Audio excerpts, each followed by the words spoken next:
Durante años, mi forma favorita de procrastinar era organizarme y planificarme. Sí, así como lo estás escuchando. Yo no es que pasaba viendo series, no es que pasaba horas en redes sociales o que sencillamente no hacía nada, sino que dedicaba un montón de tiempo a organizarme y a planificar. Hacía listas, volví a hacer listas, probaba aplicaciones, nuevas técnicas, planificaba aquellas semanas, pero perfectas, además visualmente hermosas. ¿Sabes cuál era el asunto con esto? Que me sentía responsable, me sentía productiva, me sentía como que estaba haciendo algo por cambiar. Pero claro que después pasaba la semana y preguntarme cuánto de esa planificación espectacular que me había tomado 2, 3 horas hacer cumplía. Casi ni la mitad llegaba a cumplir. Y aquí me enojaba conmigo misma, porque yo decía, pues soy súper buena planificando, ¿por qué no cumplo? Y aunque tardé mucho en entender esto, hoy de verdad que yo te lo puedo decir súper claro, y es que muchas veces organizarse y planificar no es el primer paso para avanzar. Es más bien una forma muy elegante que encontraste para seguir postergando lo que realmente te incomoda hacer. Si esto te está pasando, este video yo sé que te va a incomodar, pero probablemente también vas a comprender las razones de por qué está en este loop y cómo salir de él. Claro, en ese momento yo no sentía que yo estaba evitando algo o procrastinando algo. Yo lo que sentía era que me estaba preparando. Pensaba que cuando tuviera mi semana perfectamente lista, ahora sí iba a ser. Cuando realmente encuentre una aplicación que me funcione, ahora sí voy a hacerlo. Cuando deje lista la estrategia completa de todo el año, ahora sí. Y ese ahora sí me da una especie de alivio, porque yo me sentía en movimiento constante. Pero en la práctica, en realidad lo que estaba haciendo era retrasar el momento de enfrentarme con la parte que yo no podía estar organizando de manera abstracta. Y es hacer. Y esto no solamente se ve en una agenda, esto se ve también cuando querés empezar a crear contenido y pasás semanas definiendo pilares, tomando ideas, pero nunca publicaste nada. También se ve cuando quieres organizar tus finanzas. Busca una plantilla perfecta, pero nunca en la vida registras un gasto. O querés lanzar tu emprendimiento y te quedas en la parte de la estrategia, te quedas en la parte de definir la estructura y nunca empezás. Y aquí es cuando la planificación se vuelve como esta sala de espera, súper cómoda, que te hace sentir muy bien porque ya llegaste hasta ahí. Pero la realidad es que todavía no entraste en lo que realmente cuenta. Y antes que me digas que organizarse entonces es perder el tiempo, obviamente que no. Sería absurdo que yo te dijera eso. Yo enseño sobre planificación consciente, sobre organización, a diseñar un sistema a tu ritmo que puedas sostener en el tiempo. El problema no es organizarte, es usar la organización y planificación como sustituto de la acción, de lo que realmente marca una diferencia. Por supuesto que hay una diferencia enorme entre organizarte para reducir la fricción y ejecutar de una mejor manera, a organizarte para no tener que enfrentarte todavía a la tarea. Esa tarea que te da miedo, que te abruma o sentís que te exige demasiado. Entonces, ¿por qué hacemos esto? ¿Por qué una persona que realmente quiere avanzar, que realmente tiene metas, que realmente tiene objetivos, termina gastando tanto tiempo preparándose para avanzar, pero no avanzando en realidad? Desde la psicología de la procrastinación, esto tiene mucho sentido, porque durante mucho tiempo se ha hablado de la procrastinación como que fuera un problema exclusivo de una mala administración de tiempo. Pero hay investigadores que han estudiado el tema de la procrastinación como un asunto de regulación emocional, porque al final postergamos una tarea no solamente porque no sepamos en qué momento la vamos a hacer o cómo organizar nuestro día para hacerla, sino porque la tarea en sí nos hace sentir cosas que no queremos sentir en ese momento. Puede ser ansiedad, puede ser inseguridad, puede ser miedo a hacerlo mal, al que dirán, puede ser incluso aburrimiento o no saber por dónde empezar, o quizás porque te hace sentir novata. Lógicamente nuestro cerebro lo que hace es buscar una salida que genere un alivio rápido. Y en mi caso, planificar me generaba ese alivio, porque organizarme lógicamente tenía que ver con lo que yo quería lograr. Entonces para mí era muy fácil justificarlo. No sentía que estaba escapando, sentía que estaba trabajando en eso, pero siendo muy realista, lo que estaba obteniendo no era un avance real, sino alivio emocional. no estaba resolviendo la tarea, estaba resolviendo momentáneamente la incomodidad que me provocaba esa tarea. Ahora, yo te voy a compartir 3 patrones para que vos te hagas un autodiagnóstico si estás procrastinando a través de la planificación. El primero es que busca un sistema nuevo cada vez que el sistema actual te pide constancia. Esta a mí me pasó muchísimo. Cuando no cumplía lo que había planificado, en vez de preguntarme, ok, esta planificación es realista, está alineada a mi energía, estoy sobrecargando mi agenda, estoy siendo muy inflexible. Mi conclusión era, no, es que esta plantilla no funciona, es que esta aplicación no funciona, este sistema no funciona.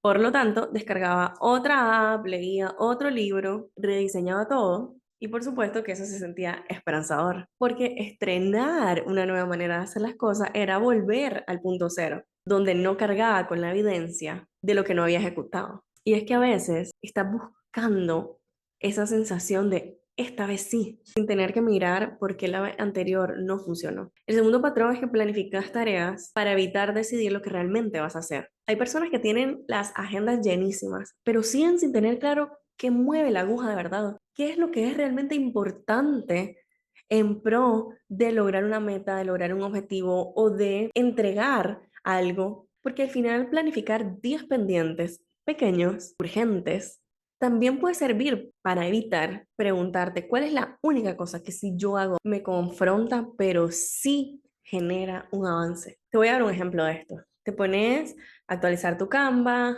a responder correos, a responder WhatsApps, pero no escribís la oferta para enviarle a tu cliente, ya sea porque te da miedo el rechazo, ya sea porque te da miedo no lograr la venta, entonces preferís ocuparte en pequeñas cosas que no son importantes a hacer lo que realmente importa, pero que te enfrenta con un miedo. Lo mismo aplica para, no sé, querés grabar un curso y haces un montón de cosas, menos sentarte y grabar la primera clase. Pasas revisando tus ideas de contenido, menos sentarte y grabar tu primer video. Entonces muchas veces este exceso de planificación en realidad puede ser una forma de no saber priorizar y de no cuidar el espacio para lo que es importante. Y el tercer patrón es que haces planes que te emocionan en el momento, pero no haces planes que verdaderamente puedas sostener.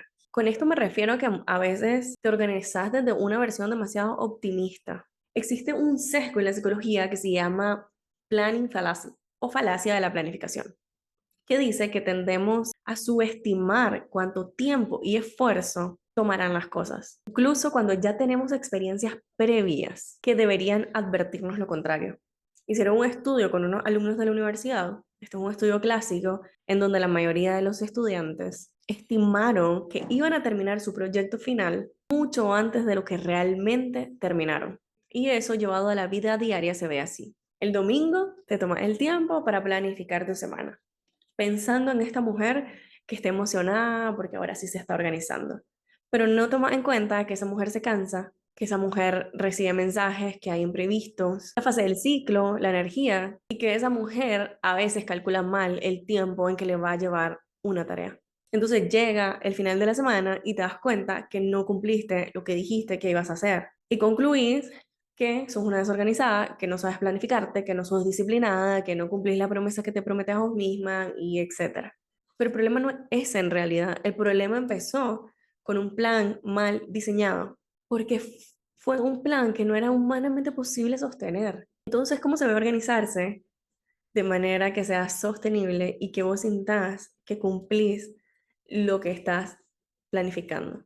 2 reglas básicas. La primera, simplifica. Si organizarse se convirtió en una forma de procrastinar, probablemente no necesitas otro método sofisticado, no necesitas una gran plantilla, más bien necesitas aterrizar un sistema mínimo viable que te permita ver lo importante y pasar a la acción. Así que aquí yo te diría que te preguntes, ¿cuál es la forma más simple de saber lo que tengo que hacer, cuándo hacerlo y que no puedo olvidar? En mi caso, que probé muchísimas aplicaciones, sistemas y demás, lo simplifiqué a nivel pro. Calendar para reuniones, citas y bloques de trabajo importantes. Un cuaderno para bajar las tareas, ideas y prioridades. Y post-its para tener muy visibles cosas que quiero recordar o la tarea importante de esa semana. y listo. Simplifiqué. Y cada vez que de repente sale una nueva aplicación, me detengo y digo, no, no quiero volver a eso. No quiero volver a emocionarme por una planificación hermosa que al final no voy a cumplir. Y la segunda regla, un día a la vez. Aunque tenga en cuenta un horizonte semanal, ejecuta un día a la vez. ¿Qué quiero decir con esto? Que conviene tener una visión de la semana para no vivir apagando incendios y proteger lo que es importante. Ubicar compromisos fijos, fechas límites, reuniones y así entender el panorama. Pero no necesitas dejar toda la semana realmente resuelta con cada una de las horas de lo que tenés que hacer. Sobre todo si esto se ha convertido en una fuente de ansiedad o de fantasía que luego te hace sentir que fallaste. A mí me ayudó a verlo de esta manera. La semana se mira, pero es el día el que decide. Es decir, por supuesto que anoto previamente lo que ya tengo programado como reuniones y demás, cualquier otro compromiso que ya tiene una fecha, eso lo hago una vez a la semana. Pero fuera de eso, en vez de intentar tener diseñado todos los días en una sola sentada, yo prefiero tener unos 10 minutos al iniciar el día para hacer un vaciado mental, cómo se viene el día, qué es lo que hay de nuevo, cuál va a ser la tarea importante de ese día, qué necesitaría mover o no, cuándo lo voy a hacer y qué otras cosas están pasando en ese momento que debería considerar. Entonces, una vez a la semana, unos minutos para calendarizar lo que ya tiene una fecha de entrega y todos los días unos minutos al iniciar el día para hacer este análisis o diseño del día. Cuando venís de incumplirte planes una y otra vez, sentarte a planificar así como muy estructuradamente toda tu semana, puede sentirse como escribir nuevamente una lista que sabes que no va a cumplir. Yo sé que hay personas que planificar toda la semana les da claridad, les da paz, les baja la ansiedad, súper. Pero si sos como yo y en algún momento te pasó esto que te contaba, yo te recomiendo que lo hagas así. Quizás necesitas dejar de comprometerte con 7 días imaginarios y empezar a recuperar la confianza cumpliéndote hoy. Porque yo siempre voy a insistir en esto y es que necesitas volver a generar evidencia de que puedes cumplirte a vos misma. Y eso se construye un día a la vez. Yo de verdad que en mis cursos, en mis mentorías, procuro enseñarle a mis alumnas la versión más sencilla posible de un sistema. Cada una lo va adaptando a su estilo, a su ritmo. Yo no creo en esas fórmulas mágicas y en lo todo cuadrado, que todo funciona para todos, porque no es así. Por ejemplo, una de mis alumnas utiliza post-its en su computadora. Otra de mis alumnas tiene una conversación, creó un GPT con ChatGPT, que le ayuda a ver su lista de tareas y cómo dividir algunas tareas en micro tareas. Otra prefiere las notas en su celular. Esto es tan personal como cada una. Pero yo sí espero que la próxima vez que te descubras rehaciendo un plan por tercera vez o moviendo una tarea durante un mes, pregúntate, ¿esto realmente me está ayudando a avanzar o lo estoy utilizando como un medio para postergar? Si te viste reflejada en esto, contame en comentarios cuál ha sido tu forma favorita de procrastinar de manera productiva. Te leo porque me parece que somos más de las que creemos. Nos vemos la próxima semana.